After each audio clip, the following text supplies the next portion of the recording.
In the last lecture, we have seen vibration of air column in a pipe open at both ends, and we have seen that all harmonics are present as overtones in case of pipe open at both ends. Now we discuss practical determination of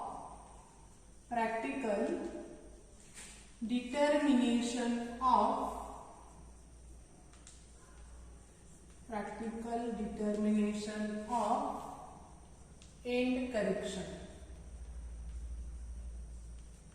आता आपण end correction म्हणजे काय हे बघितलेलं होतं.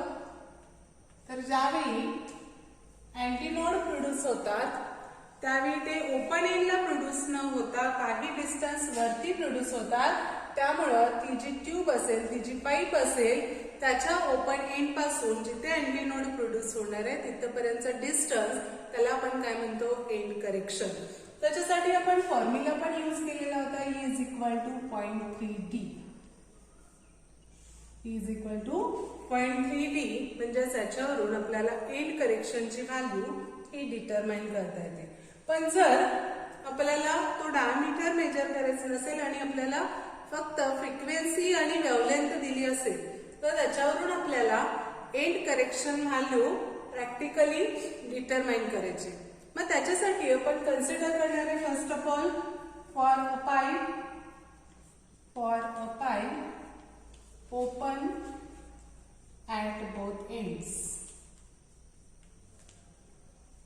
For a pipe open at both ends.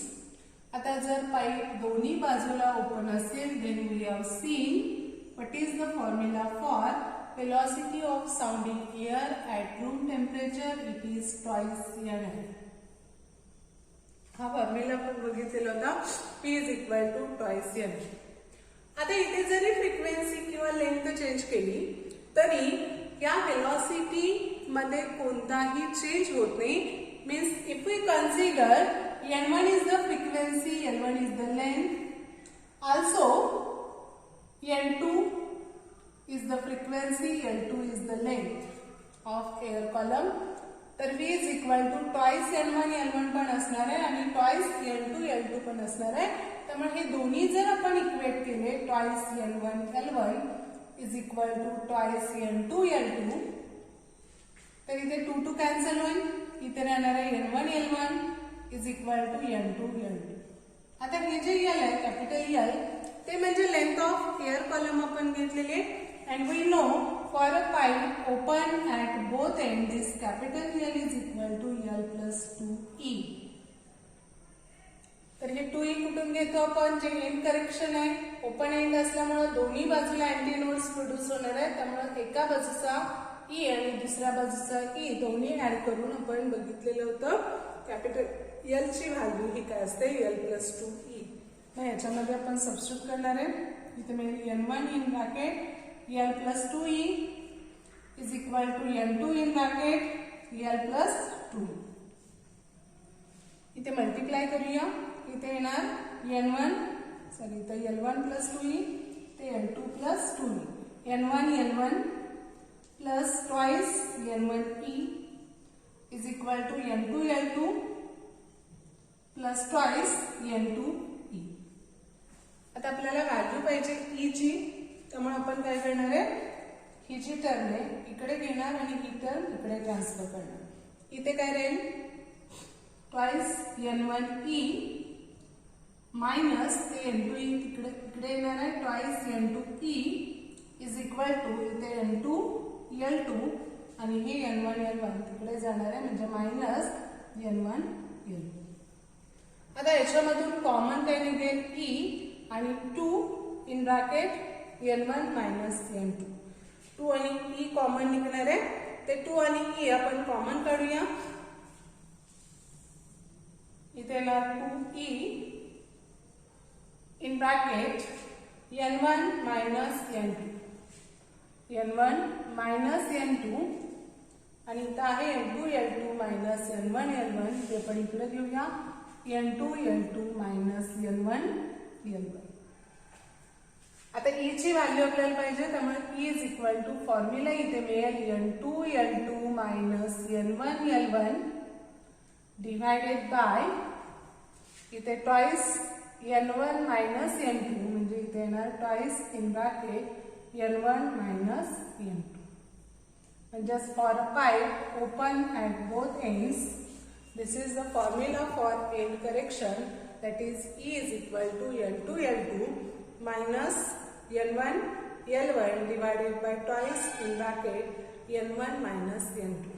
किंवा इथे जरी आपण E is equal to, आता ही टर्म मी आधी घेतली n1 L1 minus n2 L2 divided by काय घेतलेलं आहे, ही टर्म आधी घेतली म्हणजेच मायनस आपण काय केलं इथं कॉमन काढलं. मायनस जर याच्यामधून कॉमन घेतला तर ही प्लस होईल म्हणजेच n1 L1 आणि हे मायनस होणार मायनस n2 L2. आता याच्यामधून हे मायनस घालवायचं असेल तर आपण काय करणार, इथून पण मायनस जर बाहेर घेतला तर इथे काय राहणार minus twice n2 minus n1. हा मायनस मायनस काय होईल कॅन्सल होईल. म्हणजे हे जे इक्वेशन आहे n2 L2 minus n1 L1, or we can write here E is equal to n1 L1 minus n2 L2 divided by twice in bracket n2 minus n1. आता लक्षात ठेवायला पण सोपं आहे. इथे जर n2 L2 minus n1 L1 आहे म्हणजे n2 अगोदर आहे n1 नंतर आहे, तर डिनॉमिनेटरला घेताना n1 आधी घ्यायचं म्हणजे उलटं घ्यायचं, n1 minus n2 करायचे. इथे n1 मायनस n2 आहे त्यामुळे इथे घेताना n2 मायनस काय होणार आहे n1 होईल. तर हे झालं end correction for a pipe open at both ends.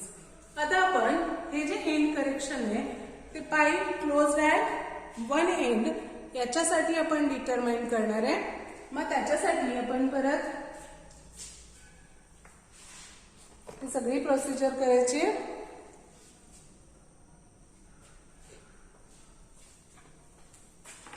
तर याच्यामध्ये जर आपण pipe close at one end घेतलं, for pipe close at one end, close at one end, तर त्यावेळी परत इथे सेम प्रोसिजर फॉलो करायचे. इथे मात्र व्हेलॉसिटीचा फॉर्म्युला डिफरंट असेल, कॅपिटल एल ची व्हॅल्यू डिफरंट असेल, त्या सबस्टिट्यूट करून आपल्याला इथे इक्वेशन डिटरमाइन करायचे.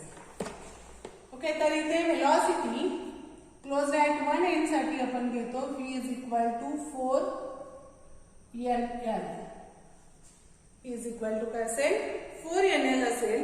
मग जसं आपण अगोदर कन्सिडर केलं तसंच इथे जर फ्रिक्वेन्सी आणि लेंथ चेंज केली तरी v मध्ये चेंज होत नाही. That's why we can write here 4n1 L1 is equal to 4n2 L2. याच्यामध्ये आपण घेऊ शकतो 4n1 L1 is equal to 4n2 L2. आता परत इथे 4 4 कॅन्सल होईल. इथे राहणार n1 L1 is equal to n2 L2. मग 2 मार्क साठी याचं प्रूफ पण विचारलं जाऊ शकतं. n1 L1 is equal to काय n2 L2. Now for a pipe closed at one end, L is equal to small l plus e. याच्यामध्ये पाईपची length plus काय असतं end correction. That's why capital L is equal to l plus e. याच्यामध्ये substitute करायचे. इथं मिळेल n1 in bracket l1 च्या ऐवजी आपण घेणार l1 plus e is equal to n2 in bracket L2 plus E. N1 in bracket L1 plus E is equal to काय आलं N2 in bracket L2 plus E. आता परत हे solve करणार आपण. त्याच्यासाठी N1 नी आतमध्ये मल्टिप्लाय करूया, N2 नी इथे मल्टिप्लाय करूया. इथे मिळेल N1 L1 plus N1 E. N1 नी आपण मल्टिप्लाय करतो, N1 नी L1 ला मल्टिप्लाय केलं, N1 L1 plus n1 e ला मल्टिप्लाय केलं n1 e इक्वल टू आता इथे n2 नी या ब्रॅकेटला मल्टिप्लाय करायचे n2 l2 plus n2 e n2 l2 plus n2 e. आता परत आपण काय करणार आहे, ईच्या टर्म एकत्र करणार आहे आणि राहिलेला टर्म एकत्र करणार आहे.